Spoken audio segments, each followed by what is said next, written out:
ঋতুরাজ গায়কোয়াড় ও Shivam দুবের batting জোরে 210 রানের বড় লক্ষ্য দিল লখনৌ সুপার জায়ান্টকে।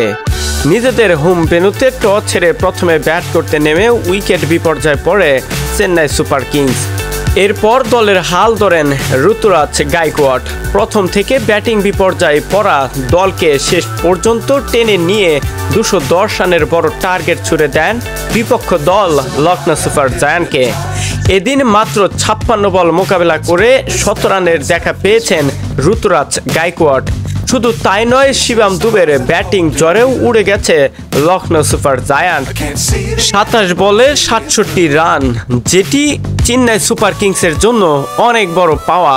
প্রথমে ব্যাটিং বিপর্যয় পড়া দলকে প্রথম থেকেই একের পর এক উইকেট বিপর্যয় থেকে রক্ষা করেছেন শিবম দুবে আর দলপতি ঋতুরাজ গায়কোয়াড়।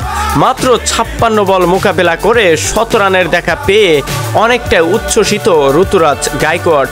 আইপিএলের ইতিহাসে দ্বিতীয়বারের মতো নিজের শতক তুলে নিলেন দলপতি ঋতুরাজ গায়কোয়াড়। এমন শতকের দিনে দল থেকে ক্রিকেট ভক্তরা শুরু করে দলের সকল স্টাফ প্রশংসা কুড়িয়েছেন দলপতি ঋতুরাজ গায়কোয়াড়ের জন্য। স্টেডিয়ামের সকল দর্শক অপেক্ষায় ছিল একজন ব্যাটারের। সেই ব্যাটারের নাম হচ্ছে মহেন্দ্র সিং ধোনি।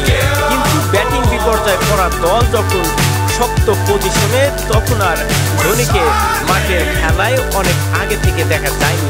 মাত্র এক বল মোকাবেলা করেই সেই এক বলেই বাউন্ডারি মেরে দলের রান সংগ্রহ করে দেন 209 রান, আর এতেই টার্গেট দাঁড়ায় 210-এ। শেষ 4 ওভারে যে ইনিংসটা খেলেছে সেটি সত্যি দর্শকদের মনে জায়গা করে নিয়েছে ঋতুরাজ গায়কোয়াড় এবং শিবম দুবের ব্যাটিং ঝড়টা। 20 ওভার মোকাবেলা করে 210 রানের বড় টার্গেট ছুড়ে দেয় লখনৌ সুপার জায়ান্টকে।